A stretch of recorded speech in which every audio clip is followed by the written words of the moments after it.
Tonight, I'm sharing 5 disturbing secrets people found in their new apartments. The first story comes from a young man who discovered a hidden door in his bedroom closet, and what he found behind it still keeps him awake at night. If you love unsettling horror stories, subscribe and ring the bell.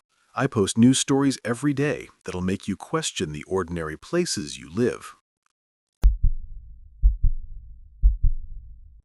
This account comes from Jason, who moved into his first solo apartment at 24.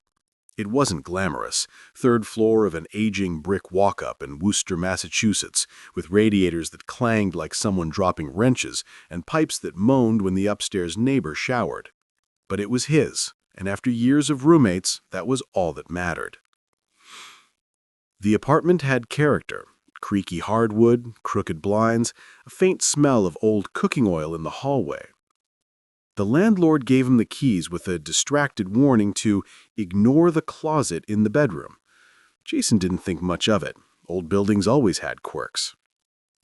His first night was uneventful.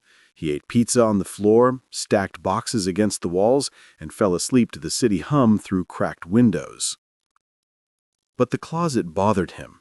It was deeper than it looked from the outside, just wide enough for his shirts, but unusually long, stretching almost the full length of the wall. On the far side, behind a cluster of coats, he noticed an uneven seam, a faint line in the plaster. 2 weeks later, while rearranging clothes, his hand brushed the seam. It flexed, hollow. Curiosity got him. He pressed harder. The plaster shifted, and then he found it. A narrow door, painted the same off-white as the wall, almost invisible unless you looked for it. The doorknob was gone, just a hole where the hardware had been. Jason crouched there a long moment, heart thudding. He told himself it was probably maintenance access for pipes or wiring. Still, the landlord's words stuck in his head: ignore the closet. He grabbed a flashlight, wedged a screwdriver in the hole, and pried. The door groaned. Dust sifted down, coating his hands gray. Finally, it gave way, swinging inward with a reluctant sigh. Behind it, darkness. The beam of his flashlight revealed a narrow crawl space, unfinished wood, insulation spilling in clumps, the smell of stale dust, and something faintly sour. And further back, against the wall, a small folding chair. Jason froze. The chair faced the closet door, as though someone had sat there, watching, waiting for it to open. He backed out fast, shut the hidden door, and shoved his laundry hamper in front of it. He didn't sleep well that night. A week passed. He tried to forget it, but the atmosphere in the bedroom changed. He'd wake at night with the feeling of air moving against his cheek, though the windows were closed. The radiator would hiss in long, almost rhythmic bursts, like breathing. One night he heard it, a faint scrape, like wood dragging against wood, coming from the closet. He sat up in bed, pulse spiking. He stared at the closet door. The laundry hamper stood where he left it, but the sound came again, slow, deliberate. Scrape. Pause. Scrape. Jason grabbed his phone, turned on the flashlight, and approached. His reflection in the closet's sliding mirror looked pale and unsteady. He moved the hamper aside, braced himself, and yanked the hidden door open. The crawl space was empty. The chair was gone. Only a square of dust on the floor where it had once sat. The next morning, he confronted the landlord. The man avoided his eyes, shuffled paperwork, and muttered, "Some things in these old buildings are better left alone." Jason pressed him. What was behind the wall? Who used that space? Finally, the landlord sighed. "Years back, a tenant's brother stayed here, off the books, wouldn't leave, slept in that crawl space, lived in there while his brother pretended he'd moved out. When they finally evicted them, we sealed it up, but he always found a way back in. Tenants complained of food missing, noises at night. We never caught him." Jason stared. "You're saying someone lived in my closet?" The landlord didn't answer. He just said, "Keep it shut. Trust me." Jason tried, but the noises grew worse. At night, he swore he heard faint tapping, like fingers drumming against the inside of the plaster. Sometimes he woke with the closet door ajar, though he'd wedged it tight with boxes. And once, this still shakes him, he found one of his shirts missing. A week later, it was back, folded neatly on the bed. He moved out after 3 months, left half his furniture behind.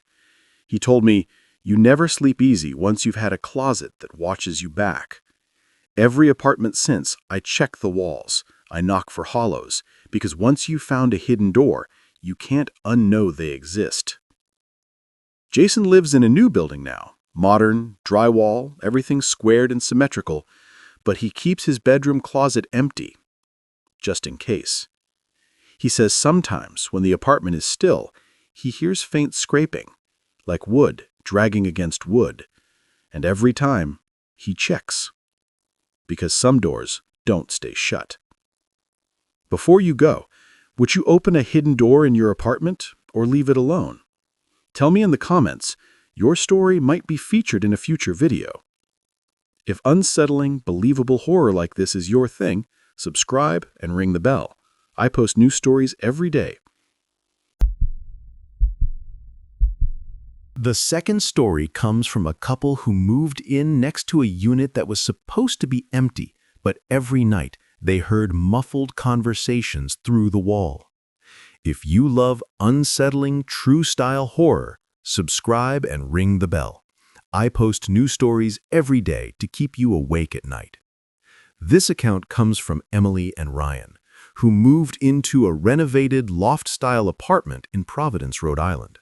It wasn't glamorous, but it was their first place together. Exposed brick, high ceilings, paint so fresh it still smelled faintly of plaster dust. Their unit shared one wall with another apartment, Unit 2B. According to the landlord, it was unoccupied. "Still being prepped for listing," he'd said, handing over their lease. For the first week, life was normal. They unpacked, argued over where to put the sofa, and ate takeout on the floor. The building was old, but solid. Then the voices started. The first night they noticed, it was just after midnight. Emily was brushing her teeth when she froze, toothbrush halfway to her mouth. "Do you hear that?" she asked Ryan. Faint, muffled voices drifted through the brick wall, not loud enough to catch words, just the cadence of conversation, 2, maybe 3 people speaking low. Ryan frowned. Thought 2B was empty. They pressed their ears to the wall. The voices stopped. The next night, the same thing. Around midnight, a soft murmur, like neighbors chatting late, laughing faintly, sometimes pausing long enough that Emily thought they'd stopped, only for the sound to pick up again. She mentioned it casually to the landlord the next day. He shook his head. "Nobody's in there. Keys are still with me. You're hearing pipes, old building stuff." But Emily had lived in enough apartments to know what pipes sounded like. These were voices. By the third night, it unnerved her. She woke around 12:30, sat up, and nudged Ryan. The voices were clearer now, closer to the wall. A male voice, low, almost conversational. A woman's voice, softer, answering. Then a pause, then laughter. Ryan muttered, "They're squatting." But when they knocked on the wall, silence. They decided to test it. The following night, just past midnight, Emily pressed her ear against the brick. Sure enough, voices murmured. She whispered, "Hello?" Instant silence. Then, softly, the woman's voice whispered back, "Hello?" Emily jumped back, hand to her mouth. Ryan yanked her away, whispering, "Don't answer them." The next morning, Ryan cornered the landlord in the hall. He was insistent. Unit 2B was locked, still unlisted. "Nobody's in there," he repeated too firmly. But that night, the voices returned, louder. Now they could hear movement, scrapes, as if furniture shifted, footsteps pacing. Emily swears she heard someone say her name. They couldn't take it anymore. Ryan demanded the landlord open 2B in front of them. So he did. In the afternoon sun, the three of them stood in the hall as the landlord unlocked the door and pushed it open. The apartment was bare. No furniture, no personal items, just dust and the smell of plaster. Emily walked through, every step echoing. She pressed her palm against the shared wall. Cold. The landlord spread his hands. "See? Empty." Ryan gave her a look, but neither spoke. That night, at 12:07, the voices returned. Louder than ever. They didn't sound like conversation anymore. They sounded like arguing, shouts muffled through brick, sharp tones, a woman crying. And then something slammed against the wall, hard enough that the picture frame above their couch rattled. Emily screamed. Ryan stood frozen, staring at the wall. The voices cut off. Silence. The next morning, they found something on the wall. Words. Faint, scrawled in chalky white dust, stretching across the brick where their couch had been. Don't listen. Emily and Ryan broke their lease after 6 months. They didn't tell anyone the real reason. They blamed plumbing issues and noise. But Emily says sometimes when she passes old brick buildings, she swears she hears muffled conversation just beyond the walls. She doesn't stop to listen anymore, because she knows the voices always stop when you acknowledge them. Before you go, what do you think those voices were? Squatters? Echoes, or something left behind in the building's walls? If stories like this keep you hooked, subscribe and ring the bell. I post new horror every day.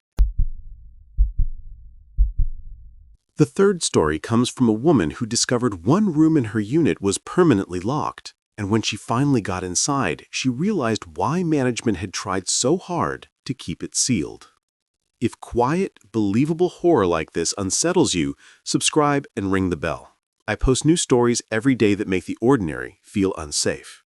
This account comes from Amanda, who had just turned 29 when she moved into apartment 4B of a red brick building in Hartford, Connecticut. It was her first place after leaving a long-term relationship, and she wanted a fresh start, something affordable but decent. The building was old, built in the 1920s. High ceilings, radiators under the windows, hardwood floors worn smooth in the middle but splintered at the edges. The kind of place where the front stairwell smelled faintly of mildew and Pine-Sol. When she toured the unit, the property manager moved quickly from room to room. Bedroom, kitchen, bathroom, living room. But when Amanda stopped in front of a door in the hallway, the manager shook her head and jangled the keys. "Not part of the rental," she said briskly. "That room stays locked. Storage." She frowned. "Storage for what?" "Just supplies. Building stuff."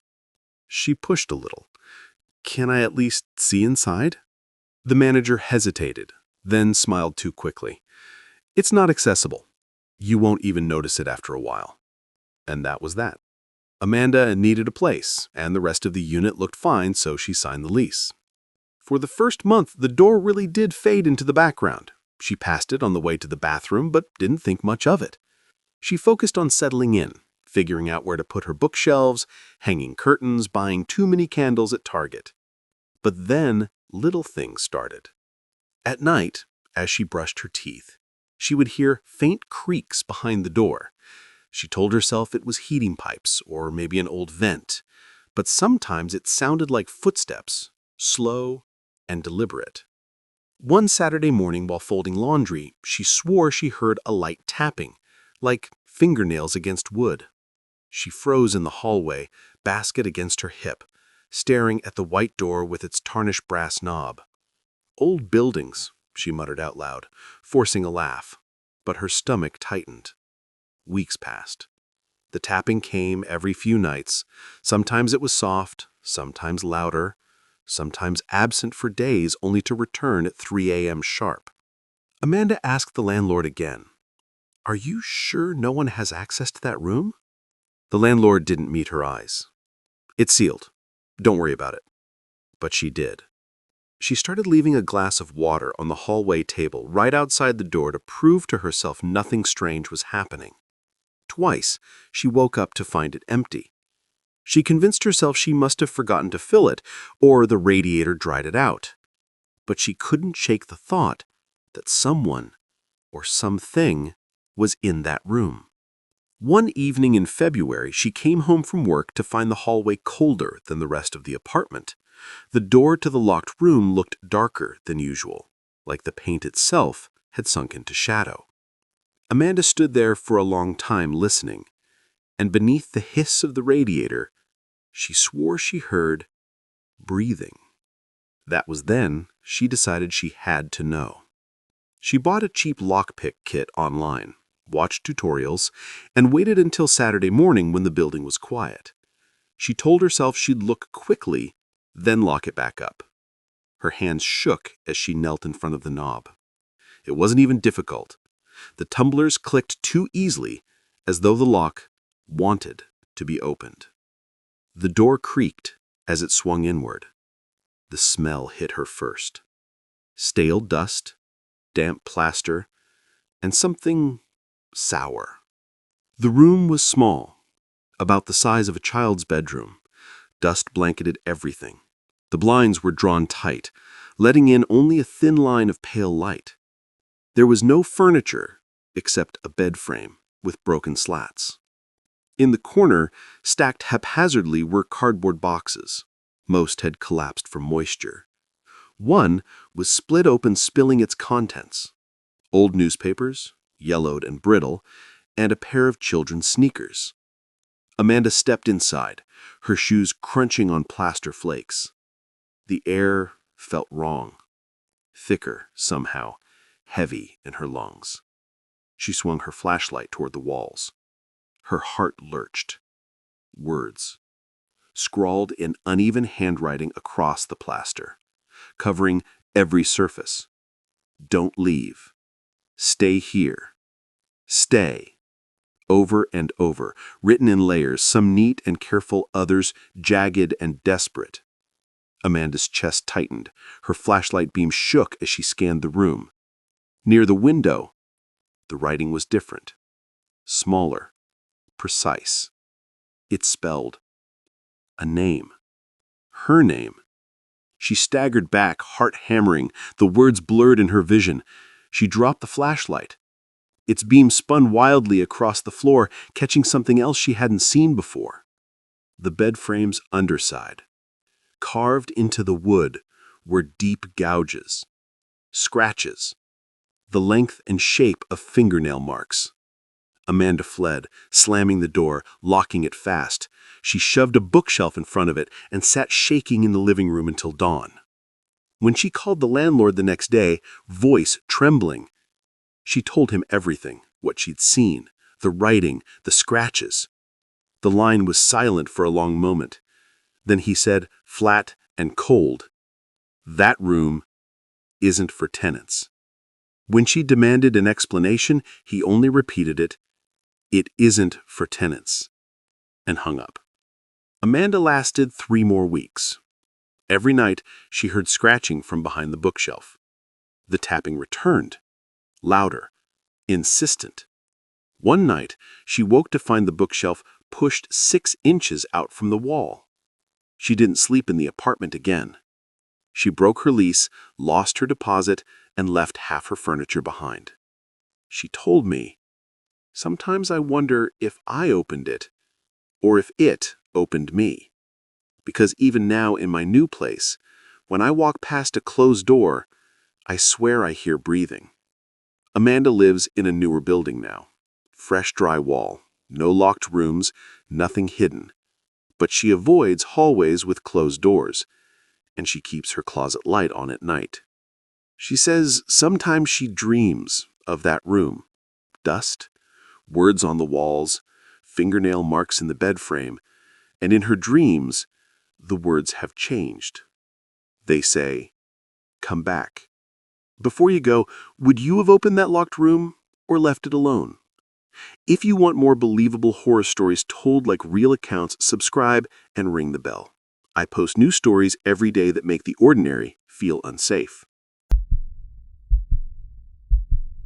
The fourth story comes from a woman who noticed her bathroom mirror didn't quite fit, and when she looked closer, she realized why. If eerie horror stories like this unsettle you, subscribe and ring the bell. I post new ones every single day. This account comes from Leah, a graduate student who moved into a studio apartment in Queens, New York.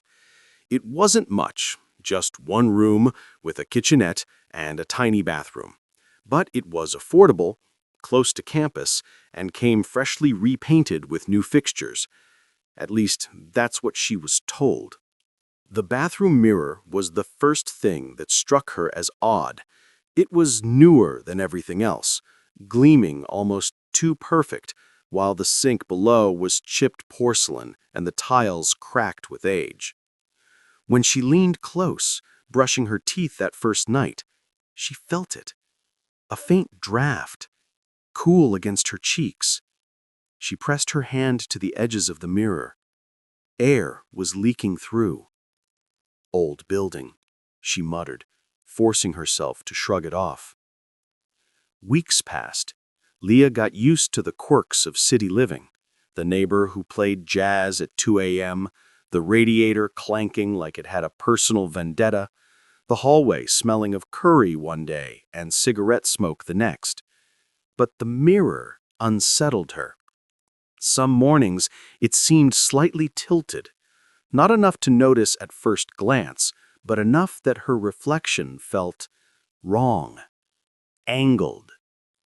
Once, when she came home from class, she swore the mirror was an inch lower than usual. She told herself she was tired, imagining things, but the unease grew. One evening, while flossing, she leaned close and froze. Behind her own reflection, faint and blurred by the glass, she thought she saw movement, a shadow. Not hers. She spun, heart racing. The bathroom was empty. Just the shower curtain and a damp towel on the rack. When she looked back, the shadow was gone. She couldn't shake it. The next weekend, she decided to investigate. She pulled gently at the corners of the mirror. It wobbled. With a sharp tug, it came free. Behind it, a hole. A rectangular cutout in the wall, just large enough for a person to squeeze through. And beyond it, a dark, narrow crawl space. Leah's stomach turned. The air smelled stale, dusty, with a faint sour tang that reminded her of old sweat. She shone her phone flashlight inside. The space ran the length of the wall, connecting to another apartment. Or maybe several. And against the opposite side, facing the hole, sat a folding chair. On it, a blanket, a cup, a crumpled bag of chips. Someone had been there, watching. She staggered back, bile rising in her throat. She shoved the mirror into place, hands shaking. She didn't sleep that night, jumping at every noise in the hall. The next morning, she confronted the landlord. His reaction made her skin crawl. Instead of shock, he just sighed, rubbed his temples and muttered, "We thought we'd sealed all of those off." "All of what?" she demanded. "Look, these buildings are old. Maintenance staff cut crawl spaces decades ago to access pipes, wiring, whatever. People took advantage. Squatters, peeping Toms. It's been a problem. We board them up when we find them." "Someone was watching me," Leah snapped. The landlord raised his hands. "I'll send someone to close it. Don't worry." But she did worry. Because that night, as she lay in bed, she heard it. The faint scrape of wood against wood, coming from the bathroom. She sat up, heart hammering. The apartment was dark, lit only by the streetlight outside. Then, a soft thud. the sound of something being set down. She crept to the bathroom door, holding her breath. The mirror looked normal. Her reflection met her gaze, pale and wine-eyed. But just as she turned to leave, her reflection didn't. It lingered a second longer, watching her go. Leah didn't stay. She grabbed her backpack, stuffed it with essentials, and left that night. She crashed at a friend's place until she found a new apartment. When she went back for her things 2 weeks later, the mirror was gone. A square of raw plaster showed where it had been. She asked the landlord about it. He shrugged. Maintenance replaced it. But when she pressed, he admitted quietly, "The crawl space connected half the building. We found more chairs." Leah refuses to have wall mirrors in her apartment now. She uses a small round one that sits on her dresser.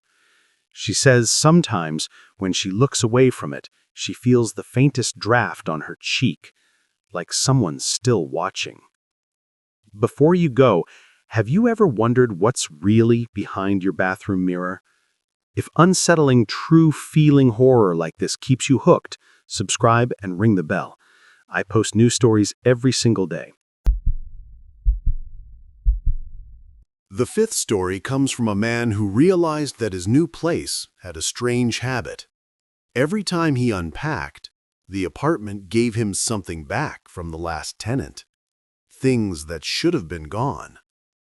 If stories like this unsettle you, subscribe and ring the bell.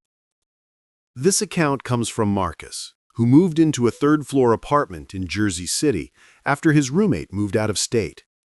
It wasn't fancy, but the building was solid. Red brick, a faded awning, a lobby with brass mailboxes. The kind of place where every unit had a different front door because they'd been replaced at different times. Marcus worked long hours, so he didn't need much, just a place to sleep, cook, and keep his stuff. The first week, he noticed something odd while unpacking. He pulled open the kitchen cabinet under the sink and found a mug sitting in the corner. Plain white, chipped at the rim. He didn't own it. He asked the landlord if maybe it had been left behind. The landlord waved him off. "Cleaning crew should have cleared everything. Toss it if you don't want it." So he did. He dropped the mug in the trash chute and forgot about it. 2 days later, it was back, sitting in the same cabinet, same chip on the rim. Marcus laughed nervously, thinking maybe he'd imagined throwing it out, but when he checked the trash chute room in the basement, it was empty. He tossed the mug again. This time he put it in a bag, tied it tight, and carried it down himself, watched it disappear into the chute. The next morning, it was back under the sink. It didn't stop with the mug. A week later, while folding laundry, he found a scarf neatly draped over the back of a chair. Faded plaid. Not his. He asked the neighbor across the hall if it belonged to her. She shook her head. He threw it away. The scarf came back, folded on his bed. The apartment seemed determined to keep giving. A pair of cracked reading glasses appeared on his nightstand. A yellowed paperback novel turned up on the kitchen counter. A key he didn't recognize jingled in his junk drawer. Marcus started keeping everything in a shoebox shoved into the back of his closet. He didn't know why. He just couldn't stand the idea of touching it more than once. One night, he woke to the sound of something falling in the kitchen. He crept out, heart racing, and found the shoebox on the table, its contents neatly arranged. The mug, the scarf, the glasses, the book, the key, laid out like offerings. The next day he demanded answers from the landlord. The landlord looked uncomfortable, rubbed the back of his neck. "Look, people come and go here. Not everyone moves out willingly. Sometimes the place keeps things. Don't ask me why." "What do you mean by not willingly?" Marcus pressed. The landlord avoided his eyes. "Look, every old building has history. If you can't live with it, break your lease. Somebody else will take 3C. Marcus tried to ignore it, but the items multiplied. A child's hair clip on the bathroom sink, a man's tie hanging on the back of the closet door, a pair of shoes tucked neatly by the front door. Always returned. Always waiting. The breaking point came when he came home late from work and found a new item he'd never seen before. A framed photo. It sat on the coffee table, glass dusty, frame dented. The photo showed a man sitting in his apartment. Same crooked blinds, same worn carpet. And sitting behind the man, blurred, faint in the background, was Marcus himself. Marcus left that night, packed a duffel bag, and never went back. He forfeited the deposit, left the furniture, left everything. When I asked him if he thought the apartment was haunted, he shook his head. No. Haunted means someone's stuck. That place wasn't stuck. It was collecting. And I didn't want to find out why I was next. Before you go, would you stay in an apartment that gave back things that weren't yours? If eerie, believable horror stories like this keep you hooked, subscribe and ring the bell. I post new ones every day. Until then, check what your apartment gives you back. Some things weren't meant to return. Sweet dreams.